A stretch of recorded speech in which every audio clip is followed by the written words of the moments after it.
B'Shem Hashem Na'aseh V'Nasliach. Welcome everyone to our weekly shiur on the Parashat with the Perush of the Zera Shimshon. Tonight we are doing Parashat Vayeshev, which is in Derush Yud Dalet, the 14th Derush of the Parashat this week, the 14th Ma'amar of the Zera Shimshon. For those of you that are new, joining us out there watching on YouTube or TorahAnytime.com, thank you so much for watching. But please remember that listening to the shiurim, learning the Zera Shimshon is just part of it. The zechut is also by sharing it. So please remember to share the Torah on your table, around the table on Shabbat, Ma'adim, or share the video, share the zechut with others so they can also take part in the merit of the Zera Shimshon and his promise, his segula. Those that are new, the Zera Shimshon is a deep, deep understanding of the parasha. He's a commentator on the Torah. One of the things that he does is a commentator on the Torah. He lived about 300 years ago in Italy. Just found out a few months ago that nobody knows where he's actually buried. We had one of our community members that went to Italy and as soon as he got there, texted me, "Where's the Zera Shimshon? I need to go visit." And I'm like, that's a great idea. I started searching, and lo and behold, I guess nobody knows where he is. So if there's anybody watching and found out somehow where the Zera Shimshon is actually buried, I would love to hear about it. Please comment. But the Zera Shimshon, in his last will and testament he wrote, which is an introduction in his Sefer Zera Shimshon also, his will is put in here. His only child passed away in his lifetime, so he didn't leave any children behind. The only thing he left behind was his Torah. So he made a promise that anybody learns his Torah, anyone that shares his Torah, he promises that they will be very fruitful. If they're single, he'll make sure they get married soon. If they don't have children yet, he makes sure they have children. If they need if they need healing, he makes sure they are healed. And many of the English Zera Shimshon books that have been translated today have half of the book is just testimonials from people that have learned the Zera Shimshon and miracles have happened for them. Crazy stuff. People that were told by doctors they'll never walk again, and they started walking after 3 months of Zera Shimshon therapy, so to speak.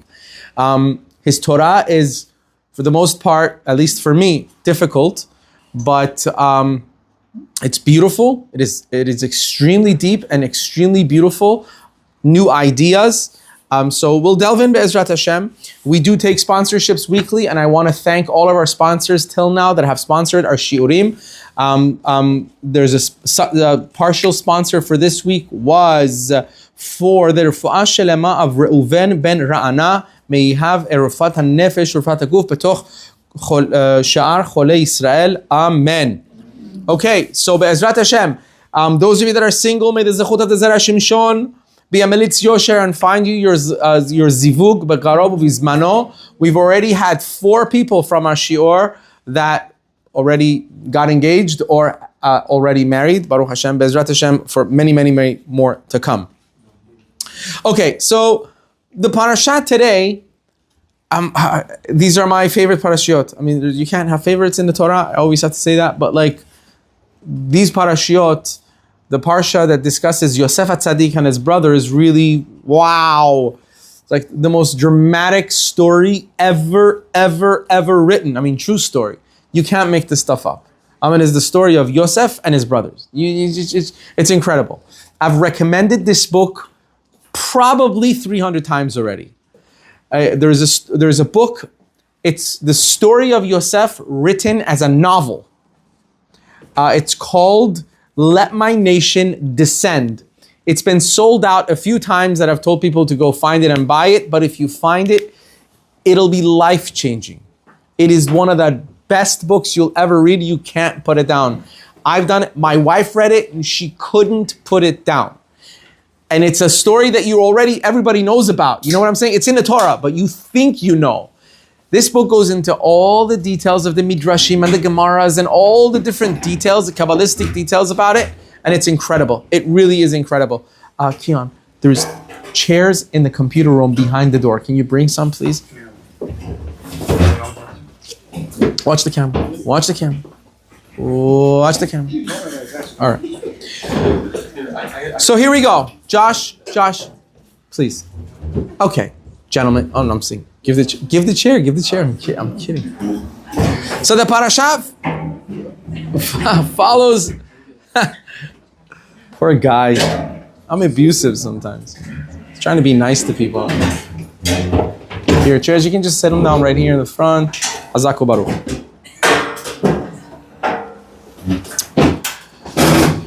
So, one of the stories in this week's parasha that's covered is when Yosef HaTzadik has already climbed up, so to speak, the ladder in Egypt. He's already been sold by his brothers. He's in Egypt. Now, he's a slave for Potiphar in his home, which is the head of the butchers. And he's doing well for himself as a slave. I mean, he has more rights than others. You know, he's free to do. His boss has given him everything in the household. He controls everything. The only thing that's just like degrading is his name. He's a slave. Other than that, he controls everything, right? And the boss believes in him. He's amazing. He's matzliach in everything that he does. So it says Yosef was alone at home. On that day, there was some kind of a party going on in Egypt. Everybody went to the New Year's party or whatever it was.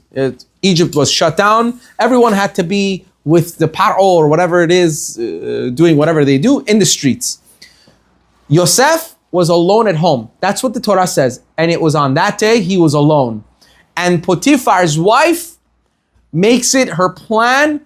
Now that Yosef is alone at home, my husband's not home, everybody else is out partying. This is the time for me to seduce Yosef. She was madly in love with him.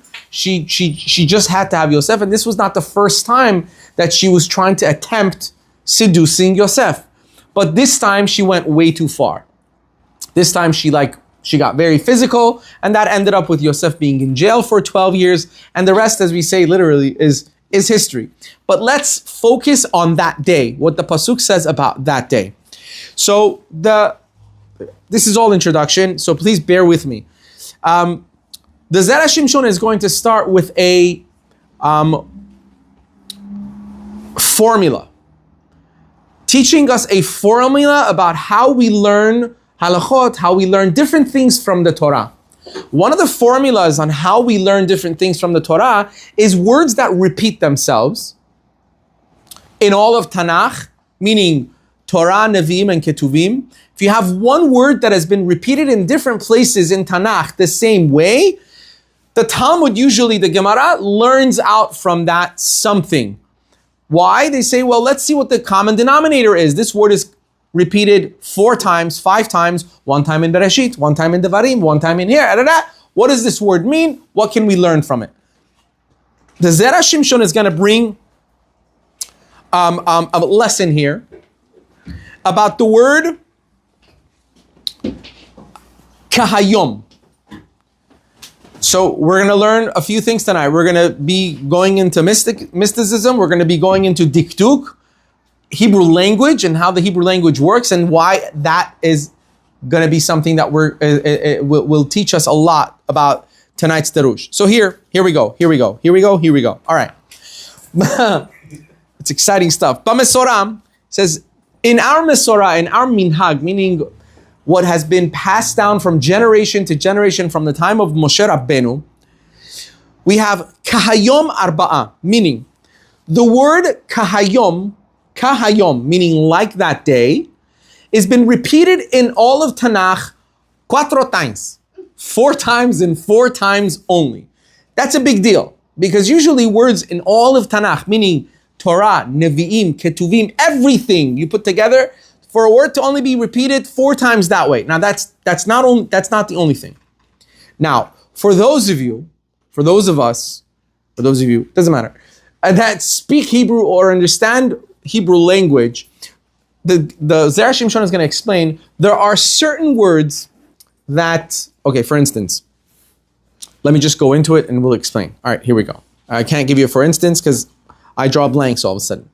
It says, the Pasuk says, Vayhi kahayom hazeh vayovo habayta la'asot melachto.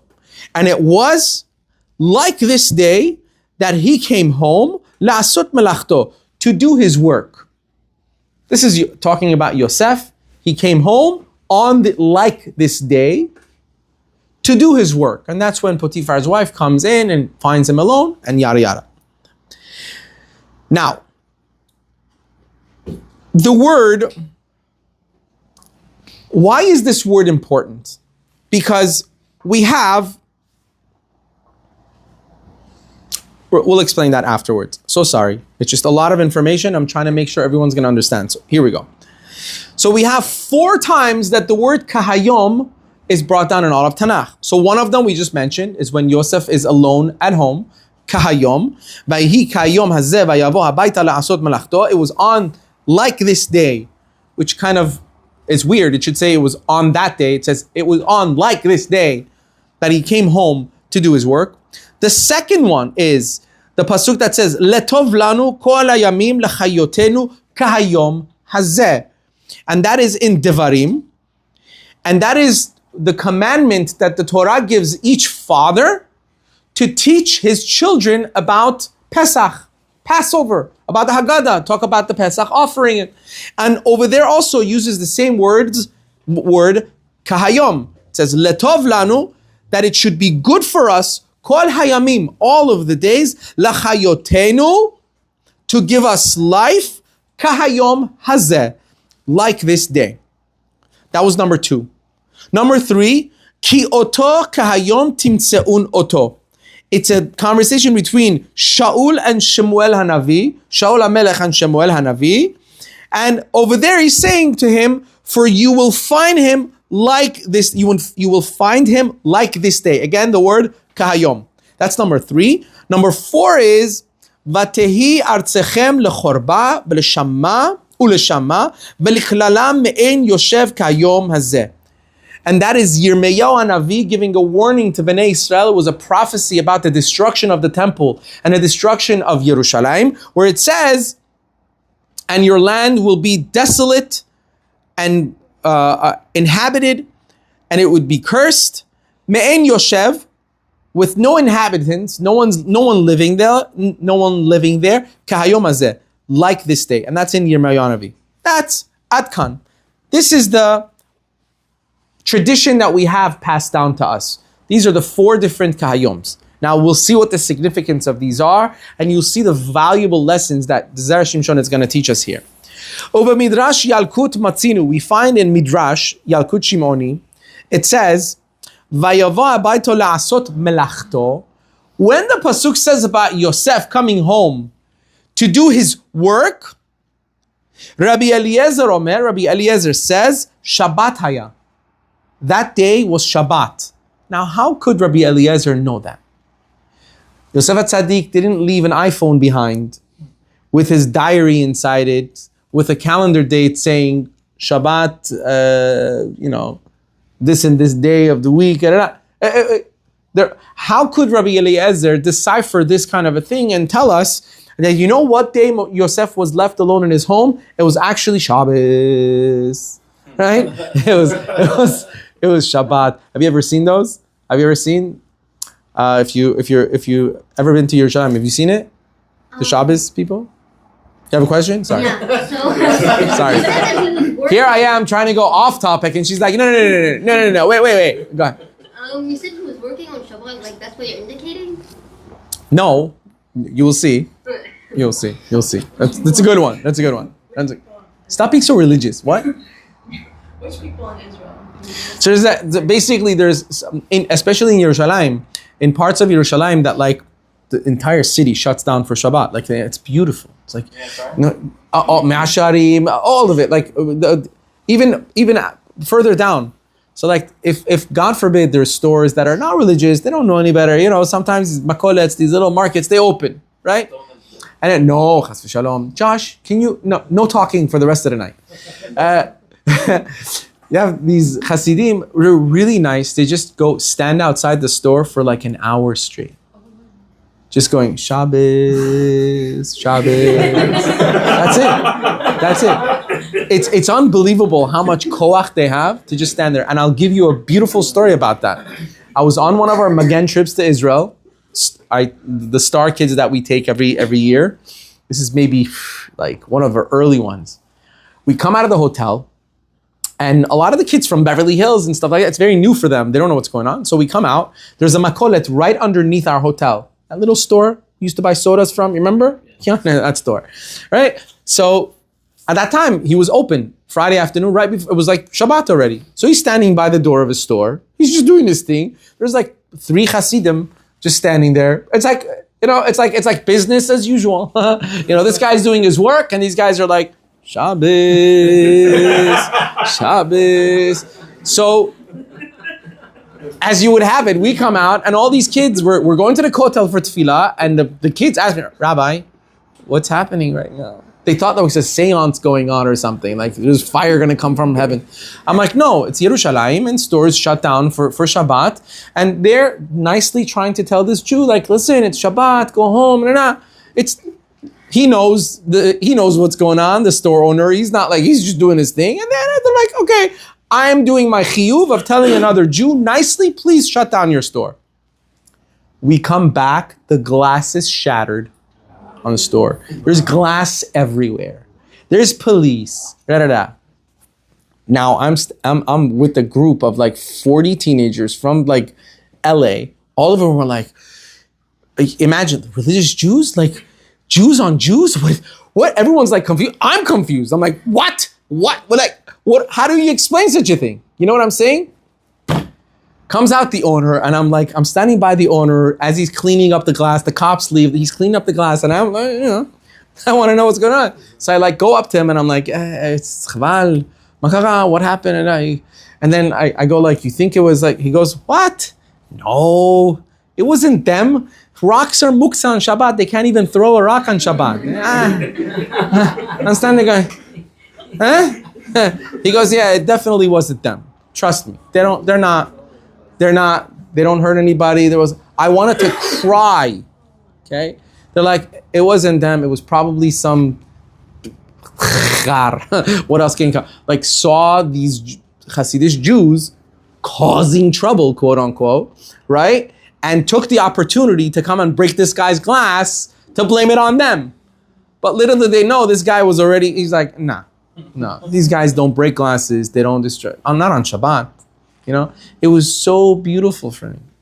It was such a beautiful thing for me to hear, and these kids with me. I turn around, I'm like, you see, just as I thought. It wasn't, sometimes we're too quick to judge ourselves. And it was a very big lesson for me. Very big lesson for me. There's so much. I know sometimes we see, chas v'shalom, God forbid, we see some kind of animosity between religious and non-religious. Rare, but sometimes, unfortunately, we do see it. But there is so much more love than you know. There is so much more respect than you think. It's unbelievable. You just have to spend some time. You just have to spend some time to see how much love there is, religious, not religious. Push comes to shove, it would give life for each other. Life for each other. But mamash, I mean it. That's what's happening right now. Everything that goes on in Eretz Yisrael right now, Baruch Hashem. Anyway, all right, so let's get back. I don't even know how we got here. Right, something to do with you disturbing me with your question. Did they work on Shabbat? Right. Josh, what did we say about talking right now? That's it. Midrash Yalkut Matzinu, we find in Midrash Yalkut that Yosef HaTzadik came home la'asot melachto, to do his work. Now Rabbi Eliezer, as we said, says that day was Shabbat. How could he have known this? He says, Shene'emar, as the pasuk says, Kivo Shabbat mikol melachto. The pasuk in the Torah that talks about Hashem creating the world, and then Hashem ordaining the day of Shabbat, the seventh day, as the day of rest, quote unquote, meaning Hashem creating the day of Shabbat. It says about HaKadosh Baruch Hu, Kivo Shabbat mikol melachto, because on that day he abstained from working or creating.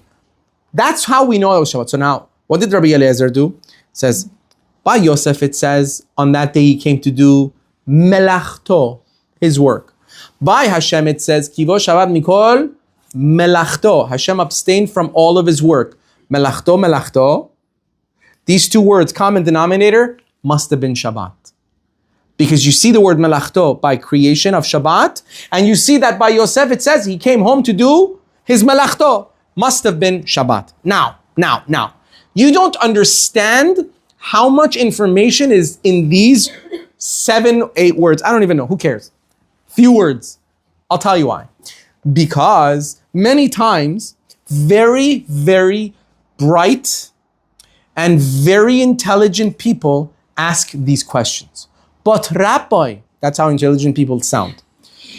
Rabbi, you tell me you know work on Shabbat, don't work on Shabbat. Torah say, don't work on Shabbat. Okay, that's why I drive to Kenisa on Shabbat, because I don't want to work extra. I know Torah, right? How do you answer such geniuses? How do you do it? I don't know. I sleep. I sometimes I lose sleep over this. On how do you even come up with that? So these are all jokes, people. Please don't share these videos with people that you know might get. But that's not how it works. For the longest time, we've touched, we've translated, we've said that on Shabbat we don't do work. Why? Because God didn't work. But that's not what it means. That's not what it means. If it really meant that you shouldn't work, anything that has work or toil in it, you shouldn't work or toil, you shouldn't get out of bed. Like some people are like, that's why I do that every Shabbat, because I am religious. So I stay in bed all day long. And they're going to shut off the video now and be like, I don't need to listen anymore. I'm a hacham, I'm a tzaddik. So, by the way, there were people that lived long time ago basically these people did not believe in the oral tradition whatsoever. They said everything is the written Torah that we have, that's the law. Right? Karaites or tzidukim, they didn't believe in any of this. So that's actually what they did. They would sit in the dark every Shabbat, in the dark. They wouldn't even light any lights. No timers, nothing. No, lo tevaru esh bechol moshavotechem. You shall not have any fires in your homes. No candles, nothing. All of Shabbat was sitting in the dark. Most of them cheated anyway. But I'm saying because they couldn't handle it. But that's what they believed. But that's not what it means. If you say that Shabbat means don't do any work and any toil, you're stuck. There's a lot of things you can't do on Shabbat. So what does it mean that Hashem rested and abstained from work on that day, or melacha? Okay, so I'm going to teach you what it means to do melacha on Shabbat. So the next genius, Hacham, Einstein, that comes and says, but it says no work, you have an answer. Same way what we did right now with the word melachto, right? The Torah says about Shabbat, it says, lo ta'asu melacha. You shall not do what we translate loosely as work, melacha, toil, work. But you have to ask yourself, what is the definition of work according to the Torah? What does God want from me? You have to define things in the Torah. How do you define things? What? You think they had art scrolls back then? You think every Jew went like, okay, says don't do melacha, don't do work. That's not how it worked. How do you define the word melacha? So the way the Chachamim, at least later generations, after the passing down from generation to generation of the Mesorah, of the Minhag, what Moshe Rabbeinu taught the Jews, on paper, the way they did it was, they said, okay, let's look at where else can we find the word melacha. Where's this word used in another place in Tanakh? And let's see, when it says the word melacha over there, what is it talking about? And once we put the two together, we'll see the common denominator. Oh, that melacha means X. Therefore, Y equals X. So for instance, it says, on Shabbat it says, lo ta'asu melacha. You shall not do melacha. We're not going to define it as work. We're just going to say melacha. Don't do melacha. What does melacha mean? Now, when the Jews were in the desert and they were building the Mishkan, over there the Torah calls the work of building the Mishkan, it says melechet HaMishkan. The work of the Mishkan. And even over there, while the Jews were building the Mishkan, Hashem says, when you're building my Mishkan, don't do the melacha of the Mishkan on Shabbat. Don't build the Mishkan on Shabbat. Meaning, you're building this house for me, even Shabbat is more important than that. Pause every Shabbat, no more building the Mishkan on Shabbat. Don't do that melacha. So Chachamim said, so when it says, lo ta'asu melacha, don't do melacha, over there it says, melechet ha-mishkan, the melacha of Mishkan. So it means the things that were used to create the Mishkan, the work that went into creating the Mishkan is the work we're not allowed to do on Shabbat.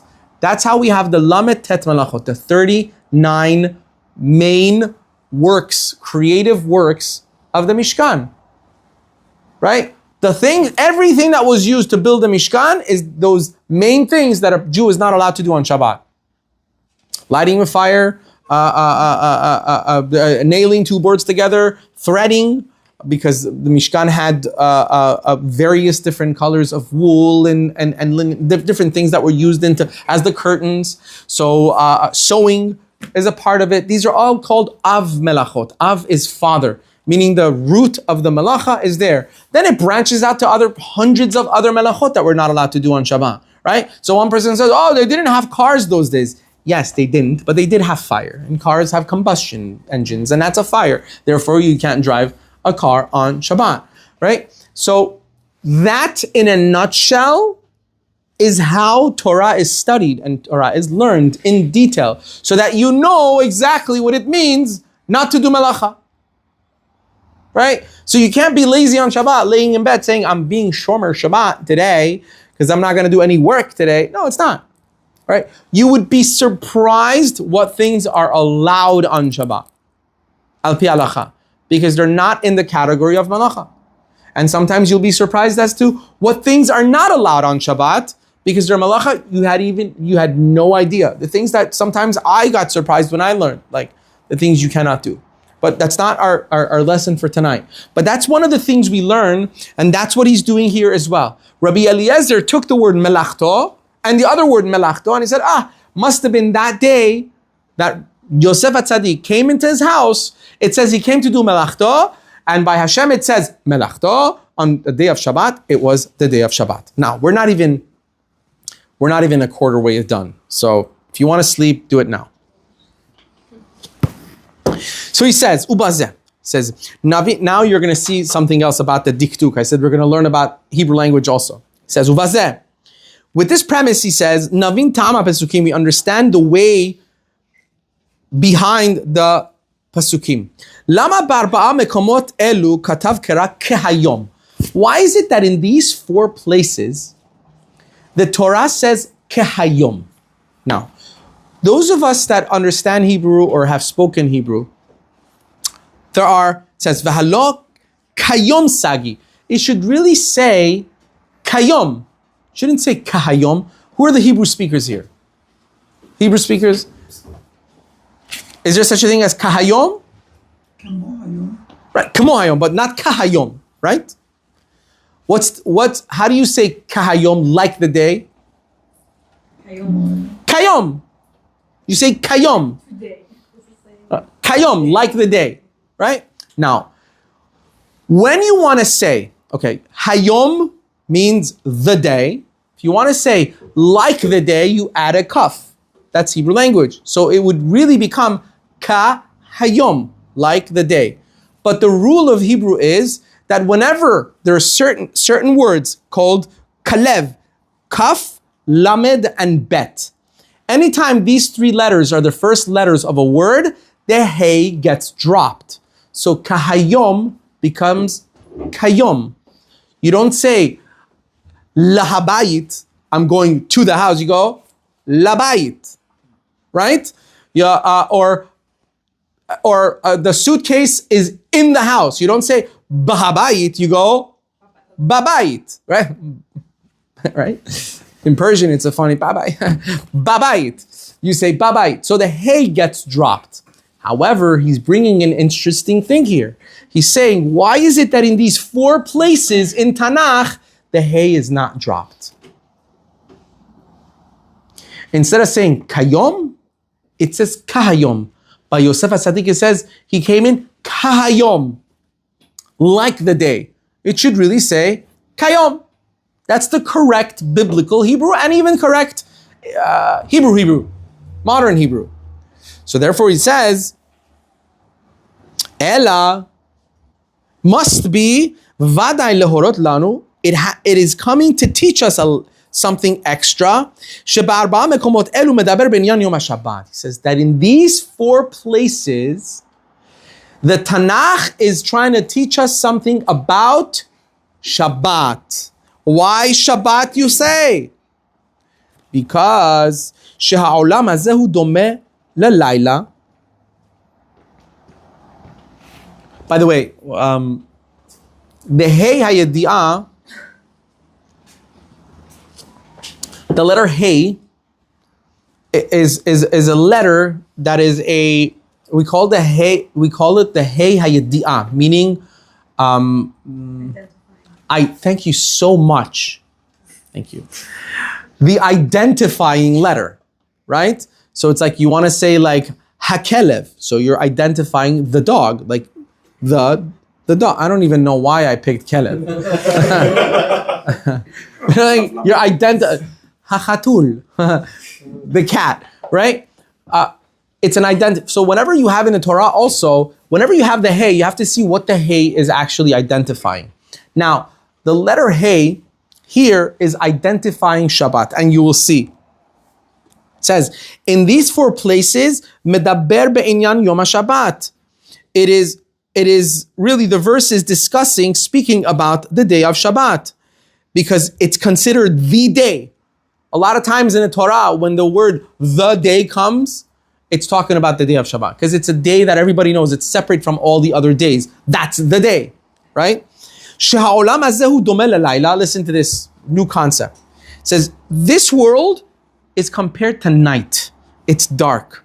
However, the world to come is compared to day. It's a day of light.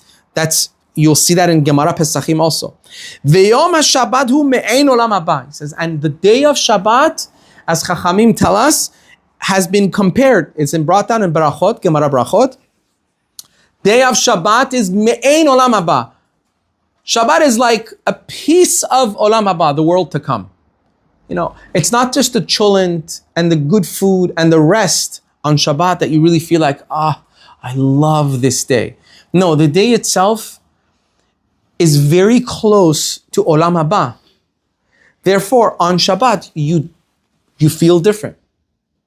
There's a saying that Chachamim actually talk about, a person that's deserted on a desert. He's lost on an island, and he doesn't know what day of the week it is. One of the opinions says, every person will know Shabbat. Just wait for that feeling and start counting. How crazy is that? Because the day of Shabbat, you always feel different. That's Me'en Olam Haba. You're feeling a little bit of Olam Haba within you.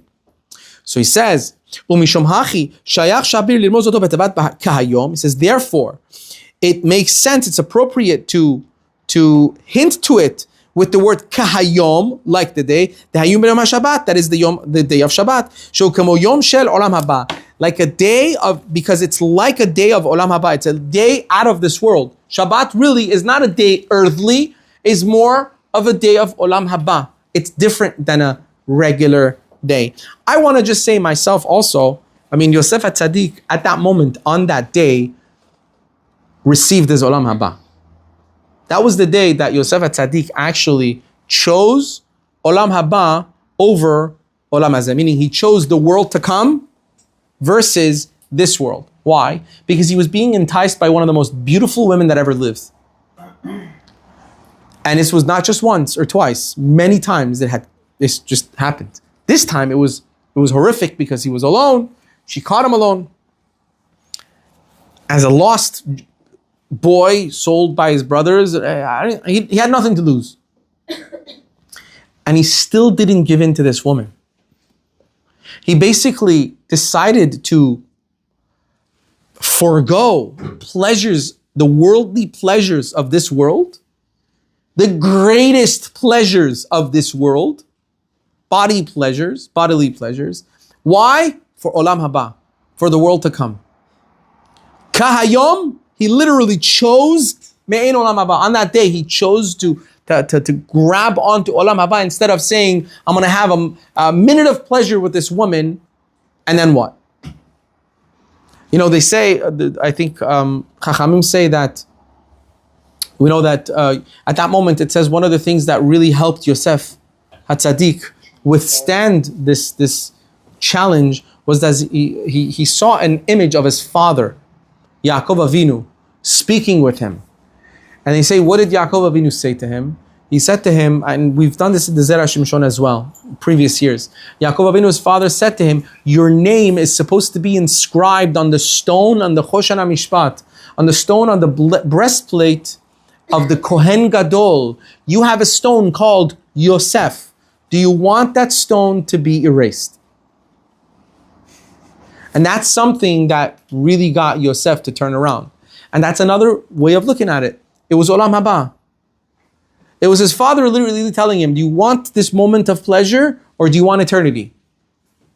Because forever and ever, Am Yisrael is going to know that stone is the stone of Yosef versus 11 stones. Ending with Binyamin, skipping Yosef. Just imagine that. Right? It was just that moment. Just one moment could have changed everything.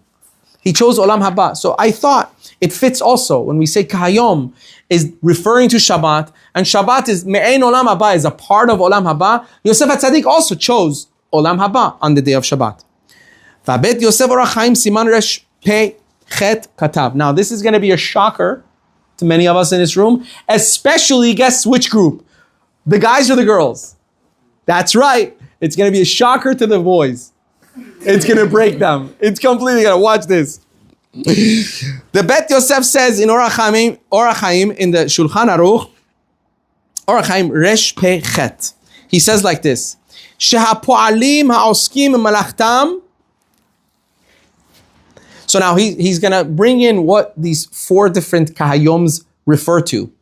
We said there's 4 times that the word kahayom is mentioned in Tanakh. What are they referring? So he says, Bet Yosef says that those that are businessmen, workers, they're busy with work all week. Kol yemei hashavua, the entire week they're working, they're busy, they have office work or whatever, they're farmers, whatever you want to, cab drivers, Uber drivers, Lyft drivers, real estate, don't get offended, real estate is a part of it, right? Mechuyavim lilmod Torah kol yom Shabbat. They are obligated to learn Torah the entire Shabbat. If you're busy working the entire week, Hashem says, Hazaku Baruch, that's why I gave work. I want you to be busy. I don't want you to be laying around doing nothing. No problem. I've given you one day designated just for Torah. So go work like a dog for those 6 days, 5.5 days. No problem. I give you Shabbat. All day, you could learn Torah. Oh, love it, right? And that's what the Shulchan Aruch passes. Shulchan Aruch says, if a person is busy all week working, what do you do on Shabbat? Sleep. No, you don't. On Shabbat is your day to learn Torah. Omnam. It says, however, Talmidei Chachamim, Hayegeim b'Torah kol hashavua, those scholars of Torah that are learning Torah every day of the week, this is Shulchan Aruch, not me. Maran Bet Yosef, he says, Yecholim beyom Shabbat leit'aneg ba'achila u'shtiya av kol hayom kulo. Those Chachamim can take the day of Shabbat as a day of chilling. Eat, drink, sleep. Enjoy the day of Shabbat in that sense. Meaning, the Shulchan Aruch is saying, look, according to the Torah, everybody's got to enjoy. Everyone's going to have a good time. So Badbach, this guy is a real estate agent. He's working all week. He can't enjoy. He can't enjoy and bask in Torah. So okay, Shabbat, you can learn Torah.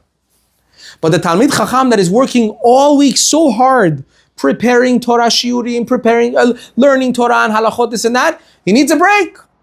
So on Shabbat, he'll have the break. Drink, eat, take a nap. It's okay.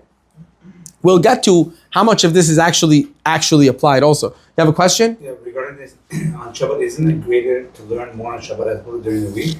Yeah. It is greater to learn on Shabbat than the rest of the week. No. We're just saying halachically, as far as the Shulchan Aruch, the obligation halachically is less. For those that are learning all week, okay, you need your energy for the rest of the week to learn Torah, take off, right? Now, so he says, Afkan is here too. Okay, here too. Yosef Shaya Eved Sham, Yosef that was an Eved, he was a slave. Yosef HaTzadik was a slave at Potiphar's home. All week, he was slaving, quite literally, for his master. He couldn't learn Torah. He couldn't really bask in God's presence the entire week. Therefore, the Torah says, Vayihi kahayom. And it was on that day, Yosef HaTzadik has finally had a day. He was going to sit down and learn Torah. Everyone's going to leave me alone today. It's my Shabbat. At least they're not home today. I'm going to learn Shabbat. That's why it says he came home to do his work. Melachto means something that could be split into two. Melechet vav. Now, the word melachto is made up of the word melechet, the work of, and a vav at the end. Melachto. There's a vav at the end. So it says, so he breaks it down and goes, melechet vav. Limud Torah shel sheshet yamim. Meaning, he came to, after the 6th day, he came for the 7th day to learn Torah. The vav is numerical value of 6. So it says, melachto. He came after working 6 days to learn Torah on the 7th day. So we learned already. We learned what melacha is, what is considered melacha. We also learned the obligation for men. I mean, women also, of course. But as far as obligations go, men have an obligation to learn Torah. Women do not have an obligation to learn Torah. However, definitely, women should not waste the day of Shabbat also in napping and taking drinks or whatever it is. They should also learn. Tehillim. Baruch Hashem, in our town here, on every Shabbat, many places finish Tehillim multiple times, and it's all by our wonderful Nashim Tzadkaniyot, our righteous ladies that get together and they pray for Am Yisrael, they pray for everybody. Without them, I don't know where we would be, and I'm not even saying that. I don't know where California would have been, which hellhole it would have sunk into if it wasn't because of women doing Tehillim on Shabbats. That's got to be said, because this place is very close. This is Sodom and this is California. It's like, it's that, yeah, it's crazy. So I want to just give a shout out to all the women, ladies, davening for Am Yisrael and doing Tehillim all the time. Hazaku Baruch. So, ladies and men, the day of Shabbat should be put aside for that. Now, that goes as far as obligations go. I don't know. Now, you remember, we said that Talmidei Chachamim, those that learn Torah all week, Shulchan Aruch says they can take the day of Shabbat, so to speak, as off. They can drink. I don't know one tzaddik, I don't know one Talmid Chacham that does that. I don't know any of the righteous people, this generation, the past generation, that learned all week and on Shabbat they decided to enjoy being, never. In fact, prime example, as I always bring, Rav Ovadia Yosef Zatzal, Hacham Ovadia, in our generation.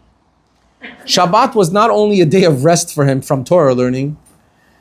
Friday nights after dinner, he went into his study till the morning. He did not sleep Friday. Forget about taking a nap on Shabbat afternoons. He didn't even sleep Friday night. And when they asked his children, so what did he do? They said on Shabbat day, usually in his study, while he was studying, he would just doze off on his chair, 10, 15 minutes, boom, recharged, he would go for the next few hours. That's it. We are like, Shabbat after having cholent. Jan Eden, I'm going to bed. I invite people to my home, and within an hour, they're like, Rabbi, thank you so much. Where are you going? It's Shabbat. As if I have a chiyuv, it's written on my blood. I have to go to sleep now, or else I'm not Yotze Shabbat. I have to go home now. I got to go nap. And nap, what they call nap, in certain animal kingdoms, it's it's called the winter sleep. Or like bears, they'll wake up the next day from mincha. They'll literally go home and take a nap Shabbat afternoon, and Sunday they'll wake up right before Sharia. I need to put tefillin. I'm not exaggerating here. Okay? People take a little bit of Shabbat sleep a little too seriously, and there are those that actually match it with the word Shabbat. They do the whole Shabbat, Shin, Bet, Taf. Shena b'Shabbat ta'anug. Sleep on Shabbat is enjoyable. It's like, it's the word. I mean, Hashem put it in the word, right? I can tell you there's a lot of other things you can that you could put into those words, I'm sure. So we see from here, even the fact that for even Talmidei Chachamim that are learning all week, they have off, they don't take the off. They don't take off. Why? Because Chachamim tell us, the Torah that you learn on Shabbat is incomparable to the rest of the week. I've experienced it myself. When you learn Torah on Shabbat, it's like your mind is different. On Shabbat, it's like it opens more for spirituality. It's crazy. How much you take in on Shabbat versus you could do 1 hour of learning Torah on Shabbat. It's compared to like 5 hours of Torah learning on a weekday. It's crammed in. It's so amazing. It's so enjoyable. If you don't have Torah learning during the week, I advise you to at least set up a shiur or something on Shabbat for however long it is. And this is the second thing he's going to go to. So he says,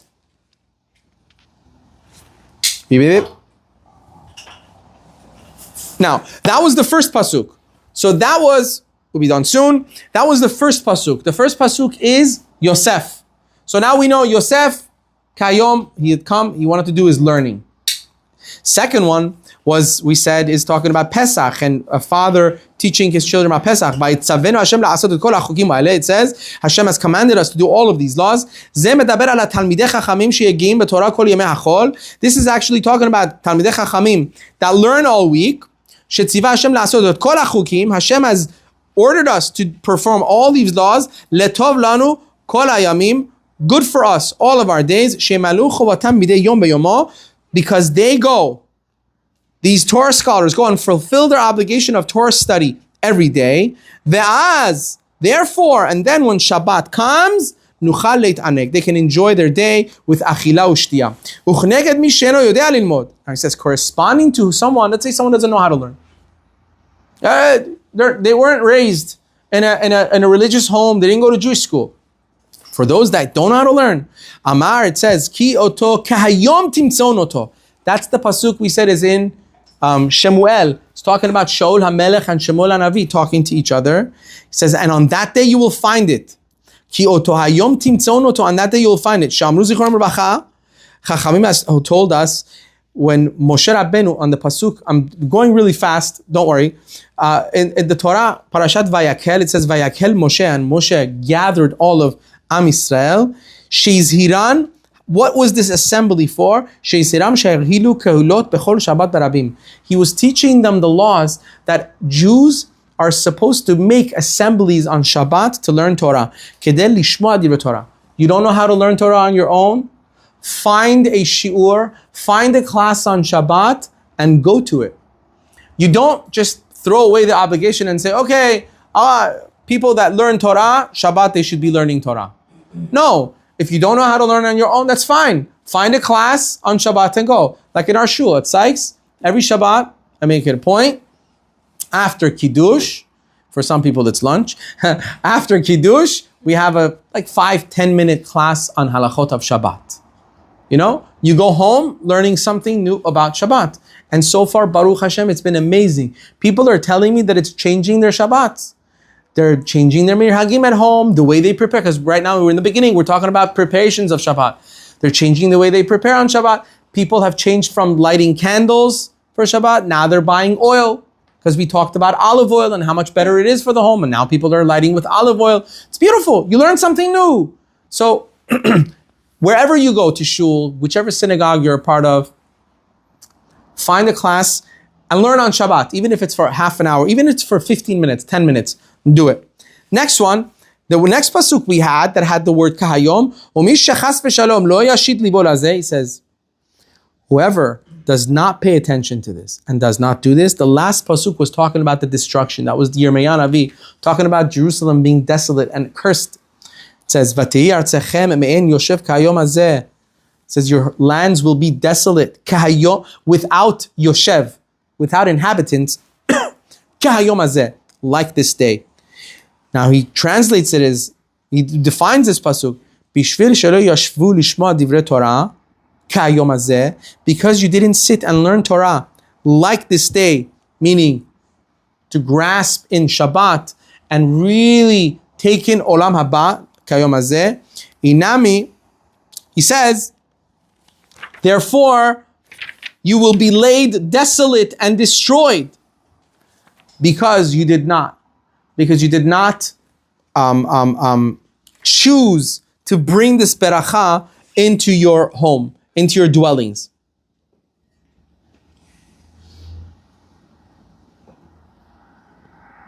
So now, just to recap everything that we learned.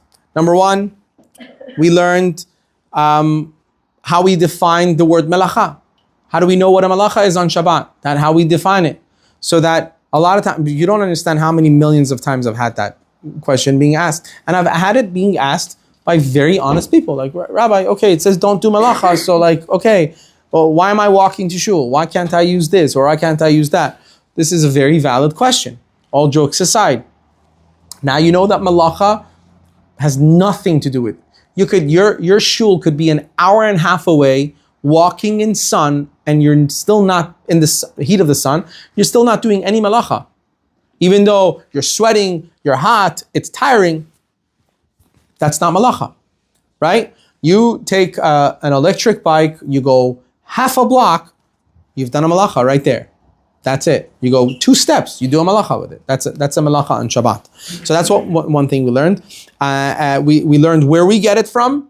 We also learned that kahayom, whenever you have the word kalev, chaf, lamed, and bet, and the hey hayadi'ah, the defining hey, how the hey drops and it becomes kayom or layom or bayom, right? And therefore, that was the significant part of the word kahayom, and that's why we were learning from it, because there was something strange about it where the hay was not dropped. Because the hay wasn't dropped, the Torah was trying to tell us that, it was that day. The what? The hayom. What's the hayom? It's referring to Shabbos. Shabbos.